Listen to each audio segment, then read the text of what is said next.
You need to lose weight before I'll marry you, Anna. She needs to lose weight before I'll marry her. The groom sneered. The rancher said, she's exactly what I want. Don't eat in front of them. Her mother's hands were shaking as she pinned Anna's collar tighter. She tugged at the waist of the dress, pulling fabric that wouldn't give. The seam had been let out twice already. There was nowhere left to hide. Stand straight, her mother whispered. Laugh softly. If they offer you food, say you've already eaten. Mama, they're coming for tea. They're coming to decide if you're worth their son. Her mother stepped back and looked at her, really looked, and Anna saw it. That flicker behind her eyes. Not anger. Worse. Apology. Outside, a carriage rolled to a stop. Expensive. Black lacquer that caught the afternoon sun and threw it back like a challenge. Her father appeared in the doorway, his face gray and tight. They're here. The Brennan family entered like winter wind. Edwin came in last, tall, clean-shaven, looking like he'd been ironed along with his shirt. He glanced at Anna once. Quick. The way you glance at a painting you've already decided you don't like. His mother was worse. She scanned the small ranch house parlor the way a woman does when she's calculating what everything costs. Please. Anna's mother gestured toward the table. Sit. I've prepared refreshments. On the good plates, the ones they never used, Anna's pastries were arranged like an offering. Honey cake, buttermilk biscuits, spiced peach preserves, all made with her own hands before sunrise. Mrs. Brennan took one bite of the honey cake. Her expression shifted. These are exceptional. For one breath, something lifted in Anna's chest. Maybe if they could taste what my hands can do, maybe that would be enough. Anna made everything, her mother said, her voice a note too bright. She runs the bakery in town. She's very skilled. Edwin took a tart. He ate it without looking at Anna. Your daughter is talented, Mrs. Brennan said. The word hung there. Talented. Not beautiful. Not suitable. Talented. Would you like to meet her properly? Her father's voice cracked at the edges. Mrs. Brennan set down her napkin. Of course. Walk to the window, dear. Anna walked. 14 steps. She could feel every eye tracking her body. Her hips. Her waist. The places the dress pulled across her middle. She was being brought forward like livestock to auction, and everyone in the room was pretending otherwise. Now turn around. She turned. Edwin was looking at the wall behind her. Pick up that napkin, would you? Mrs. Brennan pointed to the floor near Anna's feet. Anna bent. Retrieved it. So, she moves well, Mrs. Brennan said to Anna's mother. As if Anna couldn't hear. Well, Edwin? What do you think? The room held its breath. Edwin looked at Anna for the first time. His gaze started at her face and traveled down. Slowly. Taking inventory of every inch she wished she could erase. She'd need to lose weight first. The words dropped like stones into still water. Anna's mother made a sound. Broken. She began explaining, her voice high and desperate, offering up Anna's body like it was a recipe gone wrong. The flour, the butter, she's always tasting, she doesn't understand the consequences. She will lose weight. Her father cut her off. His voice had that tight, cornered sound he used when the bank threatened to take the ranch. 6 months. You have my word. I'll supervise her meals personally. And I'll increase the dowry. Whatever it takes. Mrs. Brennan considered this. 6 months. If she's suitable, we'll proceed. Suitable. As if Anna were a dress that needed altering. After they left, the silence in the house was suffocating. The half-eaten honey cake sat on the good plates, surrounded by a silence that had just decided Anna wasn't enough. Her father turned to her. The desperate politeness was stripped away, replaced by something cold. I just spent the last of our savings on that dowry increase. He stepped closer. Your sisters can't marry until you do. No other family will take you. Not like this. He looked at her the way Edwin had. At her body. Like it was a debt she owed him. You'll follow every instruction the doctor gives, he barked. This is our only chance. Our chance. Anna's voice shook. Or mine. Don't act like the victim, he snapped. No one else is going to want you. He didn't need to say more. That night, Anna sat alone in her room and looked at her hands. The same hands that had made the cake Edwin ate without looking at her. She pulled out a piece of paper and wrote down everything she'd eaten that day. Then she crossed most of it out. The list of what she was allowed to want was getting shorter. The doctor's office smelled like carbolic acid and old leather. Dr. Morrison looked at Anna over his spectacles like she was a problem to be solved. I'm prescribing a vinegar tonic, he said, scribbling on a pad. 2 tablespoons in water before each meal. It'll discourage appetite. And you'll follow the Banting method. No bread. No sugar. Meat and vegetables only. For how long? Anna asked. Until March. For months.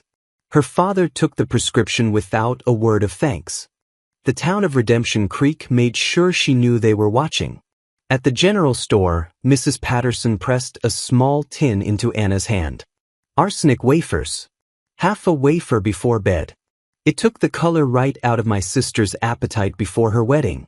She looked like a different woman. Anna stared at the tin. Arsenic? Very mild. Very safe.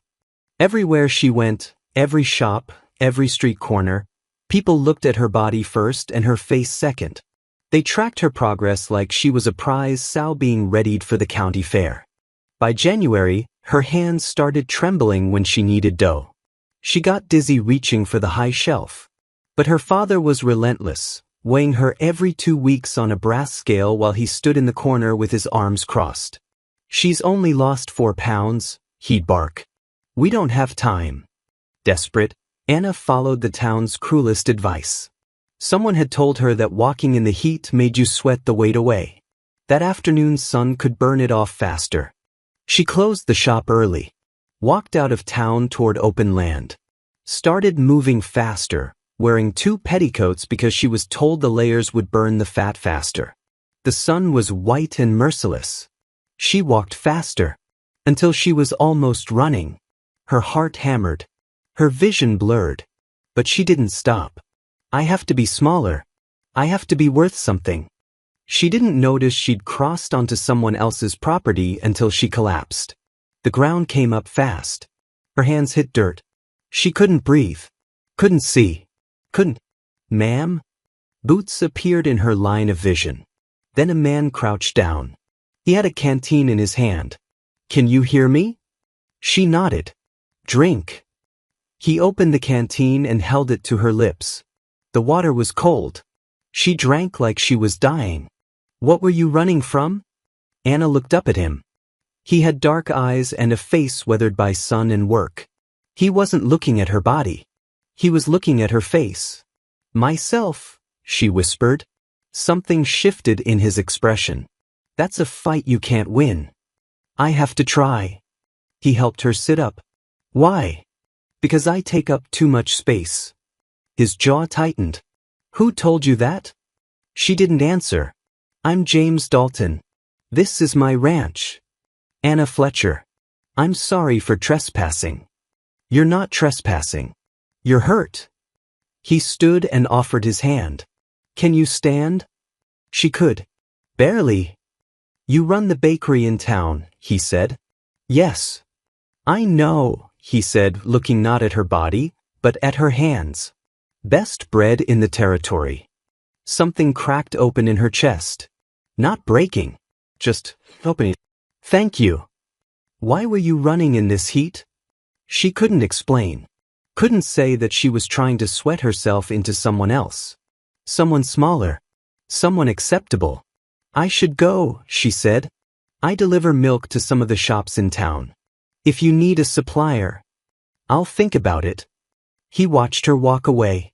She could feel his eyes on her back. 3 weeks later, he started delivering milk to her bakery. They didn't talk much, but he was steady, reliable.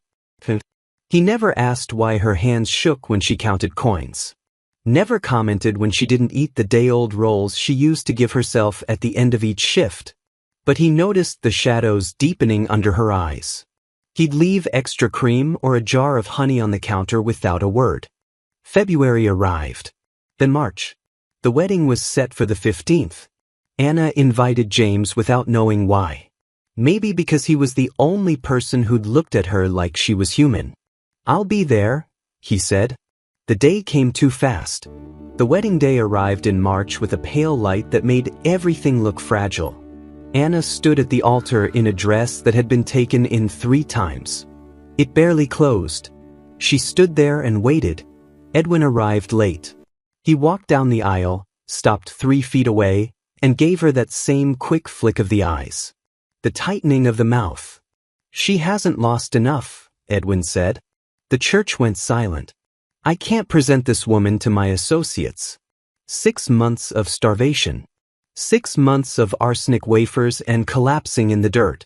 And it wasn't enough. What are you doing?" A voice cut through the silence. James Dalton stood up from the 3rd pew. He walked forward, his boots echoing on the wood. "You're standing in a church full of witnesses. If you're going to humiliate her, at least have the spine to say why." "This is private," Edwin began. "Nothing about this is private. She's not what I agreed to. My friends would mock me. I won't be seen with someone so socially unacceptable. Your friends are the embarrassment. Who the hell are you? Someone who's watching you prove you're not worth her time." Edwin's hands clenched. But he didn't argue. He just turned and walked out. His family followed like a retreating frost. The church erupted, but the loudest sound was Anna's father. He grabbed her arm, his face a deep, furious red. "You've ruined us. I spent everything on this. I'm in debt because of you." He pointed a finger at her chest. "You're still nothing but a burden." He shoved past her. Her mother followed, crying. Her sisters wouldn't meet her eyes. The church emptied until the candles burned for a ceremony that would never happen. Anna sat on the altar steps, alone. Footsteps. James hadn't left. He walked the length of the aisle and sat down on the step beside her. Not across from her. Beside her. "Where do you want me to take you?" he asked finally. "Nowhere. My family said I'm a burden." "That's what they said," James replied quietly. "I'm asking where you want to go." She looked at the dead flowers and the dress she had starved herself into. "I don't have anywhere." "Then come with me. Stay until you figure out what comes next." She looked at the man who had seen her at her worst and didn't look away. He drove her to his ranch under a sky the color of a bruise. When they arrived, he showed her the room. "Locks on the inside," he said. "I'll be in the barn if you need anything." He closed the door. Anna sat on the edge of the bed and stared at the mountains turning black. She had no husband, no family, and no plan. But for the first time in 6 months, nobody was measuring her. James's ranch was quiet in a way that made Anna's chest ache. No voices telling her what to eat. No eyes measuring her against a brass scale. Just the sound of wind through the grass. That first night, she couldn't eat. James left a plate outside her door, bread, cheese, a sliced pear. She heard him set it down, heard his boots walk away, but she stayed inside. She stood at the small mirror and scrubbed the makeup from her face. She scrubbed hard, like she was trying to remove the skin underneath. The rouge her mother had painted on to make her look thinner came off in streaks. She looked at herself, hollowed out, neither thin enough to be suitable nor healthy enough to be whole. She found scissors in the kitchen. Standing in front of the glass, she gathered her curled hair and cut. The dark pieces fell around her feet like shed skin. She looked at the woman in the glass, short hair, scrubbed face. She looked like someone who had stopped pretending. The next morning, she was in the kitchen before dawn. She couldn't sleep, and stillness terrified her. Stillness meant thinking, and hearing Edwin's voice at the altar, her father's voice in the church, every woman in town measuring her waist with their eyes. So she cleaned. Scrubbed the kitchen floor on her hands and knees. reorganized the pantry, found flour and lard and baked a loaf of bread from muscle memory, her hands moving before her mind could catch up. When James found her, she was sweeping up the remnants. He stopped in the doorway, taking in the clean kitchen and her new silhouette. "You're beautiful, Anna." She almost dropped the broom. It wasn't a polite compliment. He said it like he was stating the weather. She didn't believe him. "I'll pay for my stay," she said, her voice tight. "I won't be charity. I'm not a burden." James poured coffee and sat down. "You're not in my ledger, Anna. I don't keep accounts on people. You're not a transaction." The words settled over her like a blanket she didn't know she needed. But stillness terrified her. It meant hearing the town's whispers. So she worked anyway. She rose before dawn, cleaned things that were already clean, and baked bread he didn't ask for. She couldn't stop moving. If she stopped, the silence would fill with the voices she was running from. On the 6th night, a plains storm hit. It turned the sky green and dropped the temperature 20 degrees in minutes. "The horses," Anna cried as the wind shook the house. "I'll handle it," James shouted, pulling on his coat. "You'll need help." They ran out into the wall of rain. Mud sucked at their boots as they wrestled the fence boards into place. Together, they drove the bolting horses back. Anna climbed the side of the barn to hold down a flapping piece of tin sheeting while James hammered. When it was done, he reached up to help her down. His hands gripped her waist, firm, steady, and lifted her like she weighed nothing. He set her on the ground, but his hands stayed for a second longer than necessary. She felt it everywhere. Their faces were inches apart, rain streaming down both of them. Lightning flashed. For one bright second, they were just two people standing too close in the rain. A voice called from the road. "Dalton? That you?" One of James's neighbors. Riding past on his way home from town. The man's eyes went from James to Anna. Took in the mud. The rain. The way they stood close enough to share breath. "Ma'am," the man said. But his voice carried judgment like a stone. He rode away. By morning, the story had spread like the storm itself. Living at his ranch, wrapped around each other in the rain, she went from the altar straight to his bed. Anna found James in the barn that evening. "The town thinks I'm your mistress. I won't destroy your reputation, James. I have to leave." He turned, his face hardening. "Where will you go?" "I don't know. But I'm leaving on my terms. Not theirs." James looked at her for a long time, then nodded slowly. "Mrs. Harper. A quarter-mile south.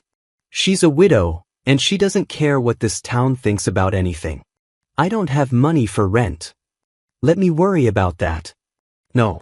I won't be. It's not charity, Anna. It's me wanting you to be safe." The next morning, Anna moved her trunk to the widow's small house. Mrs. Harper met her at the door with eyes that had seen enough of life to stop judging it. "I've seen worse sins than rain, child. Come in." The room was smaller than the one at the ranch, but as Anna lay in the narrow bed that night, she realized something had shifted. She had left her father's house because she had nowhere else to go. She had left James's ranch because she chose to. She was finally taking up the exact amount of space she needed. The boycott started quietly. First, it was the standing orders for Sunday rolls being canceled. Then, the women at the general store began crossing the street when they saw Anna coming. By Friday, her bakery was empty. The smell of fresh sourdough filled a room with no customers.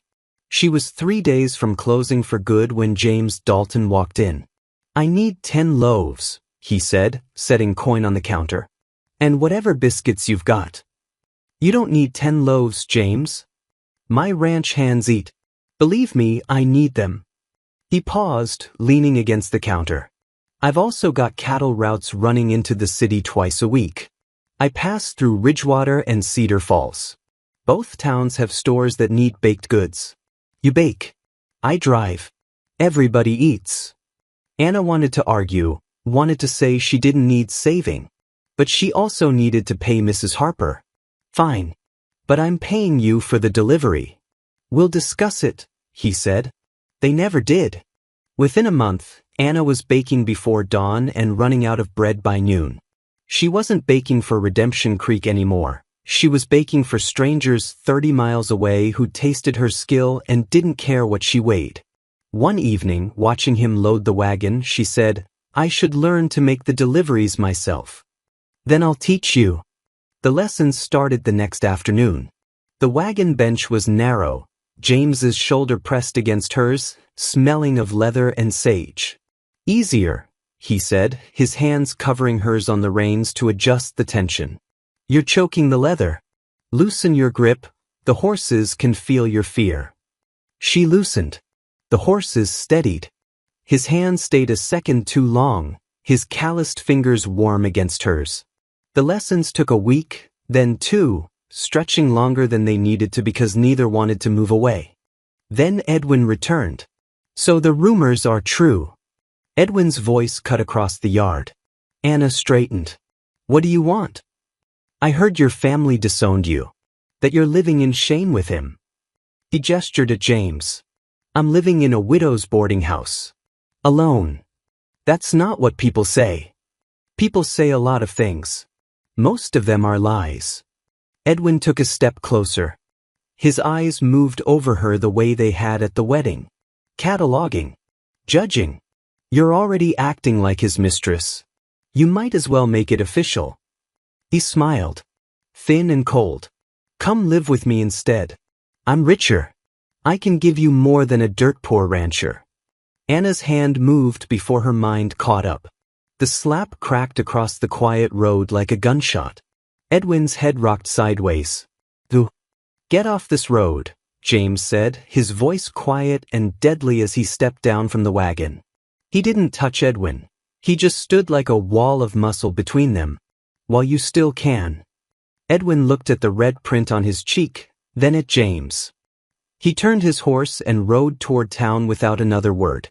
Anna was shaking, not from fear, but from a sudden, sharp sense of power. That evening, Mrs. Harper met her at the door with a kind, sad expression. "I need to tell you something, child." "Your rent?" "It's been paid. For the next 3 months. James Dawson's been coming by every week, asking me not to say a word." Anna went still. The city connections, the extra milk, the rent, all of it. She walked to James's ranch in the dark. She found him in the barn, checking the horses. "Why?" she asked. "The rent, the lessons, the deliveries. Why?" He turned to face her. "Because you deserved a chance that didn't come with conditions. Everyone else wants you to change, to be smaller, to disappear. I don't want you smaller, Anna. I want you here." "Why?" she whispered, stepping closer. "Because the first time I saw you, you were running from yourself in the heat. You apologized for existing. And I wanted to find everyone who'd ever made you feel that way and make them answer for it." He reached out, taking her hand. "You're not too much, Anna. You never were." "I'm afraid," she whispered, "that you'll change your mind. That one day you'll look at me the way Edwin did." "I won't. I've been looking at you for months, and all I keep seeing is someone I never want to look away from." The barn was quiet, the air thick with the scent of hay and unspoken promises. Anna reached for him, finally understanding that she didn't have to shrink to be loved. "James," she started, "I think I'm—" She didn't finish.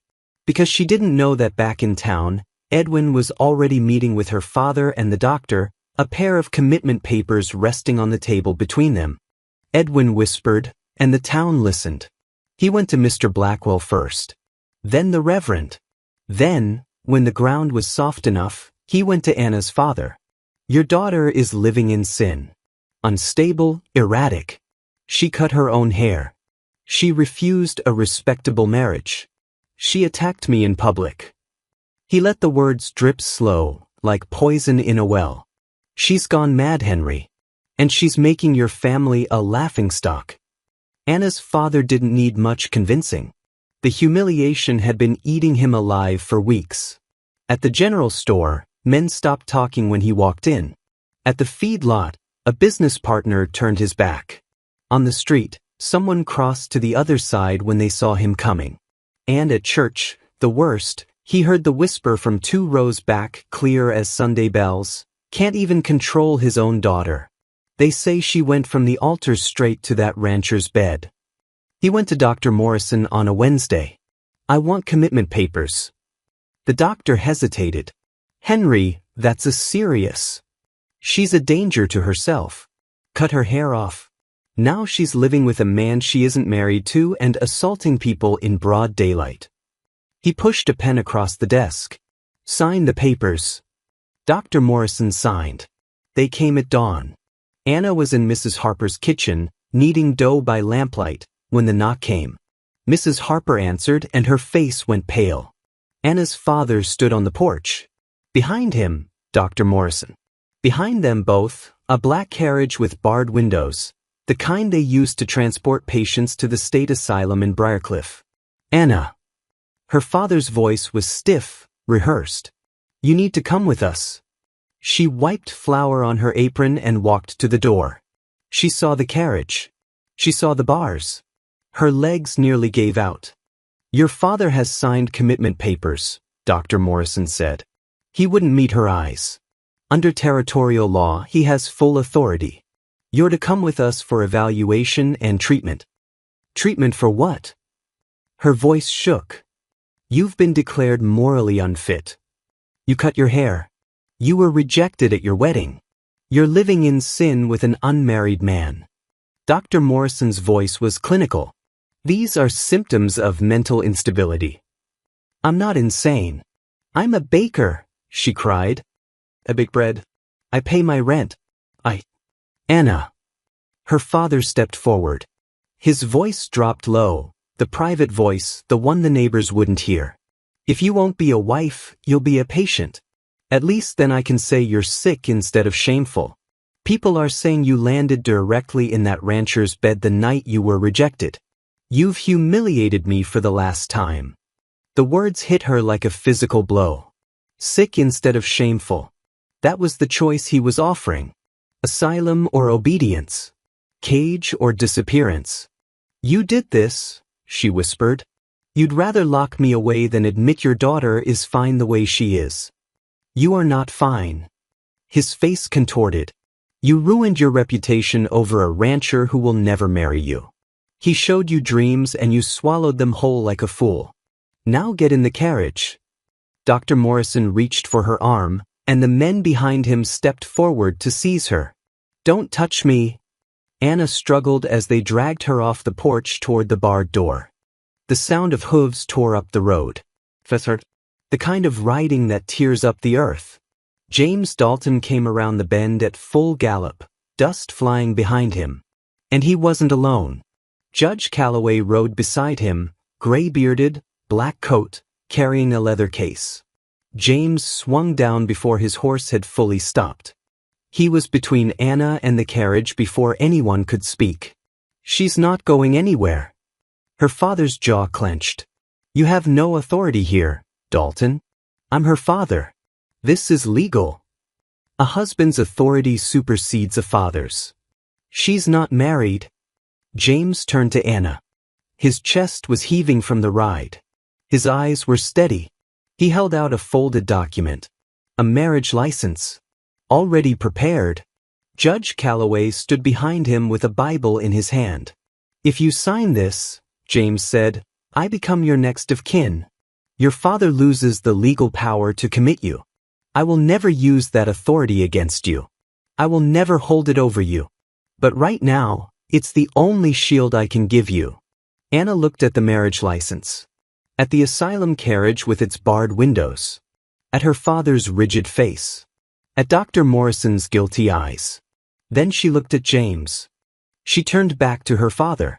Her voice was shaking, but her eyes were dry. "You wanted to sell me to a man who measured my worth in pounds.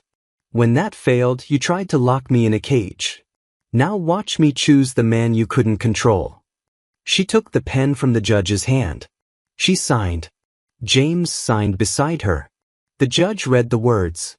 Mrs. Harper stood on the porch in her nightgown as witness, arms crossed, chin high. The dawn was just breaking, pale gold light spilling over the mountains, touching the roof of the widow's house, the porch where Anna stood in her flour-dusted apron with her short hair and her steady hand. "I do," she said. James took the commitment papers from Dr. Morrison's hands. Slowly, deliberately. He looked the doctor in the eye, then he tore them in half. And then in half again. He let the pieces fall in the dirt. "She's my wife. You have no authority here."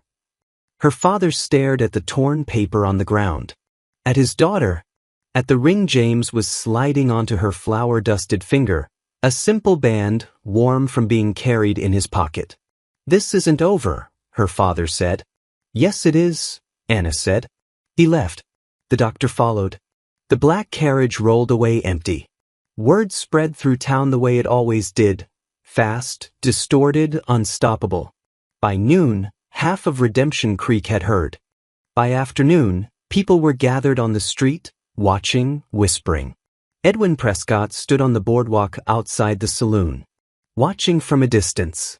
The plan he'd set in motion, the whispers, the papers, the carriage, had crumbled in a dirt yard at dawn. Anna saw him as she climbed onto the wagon that afternoon.